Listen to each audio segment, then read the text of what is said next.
There should be no law against killing people. I know it's a wrong thing, but hell, you restrict somebody from it, they're gonna want it more. Exactly. Two teens obsessed with the Scream movie turned their horror fantasy into a deadly reality, murdering 16-year-old Cassie Stoddard. This is the chilling true story of how fiction became fatal. Hello, Cassie. I'm getting you on tape, okay? Say hi, please. Hi. Okay, see ya. This takes us to Pocatello, Idaho. Pocatello is the largest city in Bannock County, located in southern Idaho. With a population of about 57,000 people, it's also home to Idaho State University. Cassie Jo Stoddard was born on December 21st, 1989, in Pocatello, Idaho. At 16 years old, she was described as a typical teenager, passionate about music, drawing, and animals. She attended Pocatello High School, where she was dating Matthew Beckham, a fellow student. Okay, now we're gonna go over to Cassie and Matt's house. If they're home alone, we're gonna see. Cassie's house, Matt is there. Matt is there, sorry. We're gonna knock on the door. We'll see who's there. We'll see if their parents are home or not. If they're home alone, we will leave our way, and then we will come back in about 10 minutes. We'll sneak in through the door because chances are they're probably in Cassie's room. So we'll sneak in the front door. We'll make a noise outside, and Matt will come out to investigate, kill him, and it will scare the shit out of Cassie. On the evening of September 22nd, 2006, a Friday night, Cassie's aunt and uncle, Allison and Frank, asked her to look after their house while they were out of town for the weekend. They needed someone to keep an eye on their pets, 3 cats and 2 dogs for the next 2 nights. Our first victim is going to be Cassie Stoddard and her friends. God, turn your brights off, asshole. We'll find out if she has friends over. She's going to be alone in a big, dark house out in the middle of nowhere. How perfect can you get? I mean, like, holy shit, dude. I'm horny just thinking about it. Hell yeah. Cassie was house-sitting for her aunt and uncle while Matthew kept her company. He invited his friend Tori Adamchick over, who brought along Brian Draper, another schoolmate.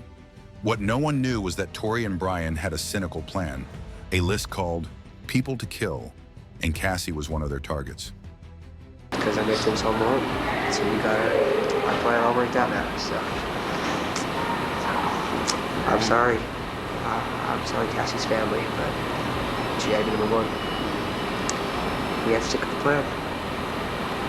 And she's perfect, so she's gonna die. Anyone who's up at Kirsten Barnes' house, probably. And then we have a new victim now. Her name is Miranda Chacon. She started just she told me to be quiet and to shut up, so now she's dead. During the visit, the 4 watched the movie Kill Bill.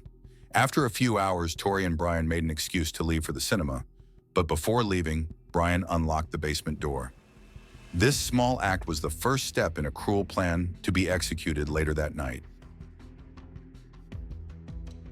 Unfortunately, we have the grueling task of killing our 2 friends, and they are right in that house just down the street.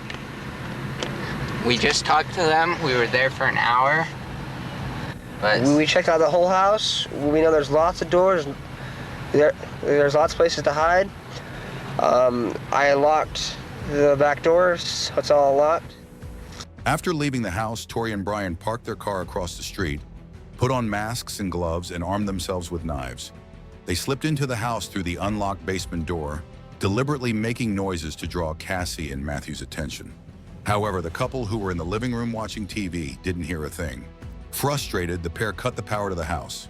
The sudden blackout scared Cassie, but she decided to stay. Matthew's mother arrived around 10 p.m. to pick him up, urging Cassie to spend the night with them. However, Cassie refused, saying she needed to take care of her aunt and uncle's home. After Matthew left, Tori and Brian cut the power again. When Cassie did not come to investigate, they decided to enter the house. Armed, they started making noises, but Cassie, asleep on the couch, did not react. The pair then brutally attacked her, stabbing her more than 30 times. Most of the wounds were directed at her chest, hitting her heart. After committing the crime, they fled the scene. Just killed Cassie. We just left her house. This is not a fucking joke. I'm shaking. I stabbed her in the throat and I saw her lifeless body just disappear. Dude, I just killed Cassie. Oh, fuck. That felt like it wasn't even real. I mean, it went by so fast. Shut the fuck up. We gotta get our act straight. It's okay. Okay, let's buy movie tickets now. Okay. Come on. Goodbye. No. Goodbye. Emergency 911. I need an ambulance out of my house. Okay, what's going on? There's a girl dead on my floor. She's missing a finger. Investigators quickly determined that Tori Adamczyk and Brian Draper were the last people seen with Cassie. During interrogations, the two gave conflicting stories. Tori claimed Brian was responsible for the attack, while Brian initially denied involvement, but later confessed to stabbing Cassie under Tori's orders. Draper eventually led detectives to Black Rock Canyon, where they had disposed of their clothes, cameras, and murder weapons. They had attempted to burn the videotapes of their horrific confession, but fortunately, detectives recovered the footage and used it in their investigations. Brian Draper and Tori Adamczyk are serving their life sentence in prison. They were first sent to Idaho State Correctional Institution. Adamczyk was later moved to Saguaro Correctional Center in Arizona, while Draper remained in Idaho.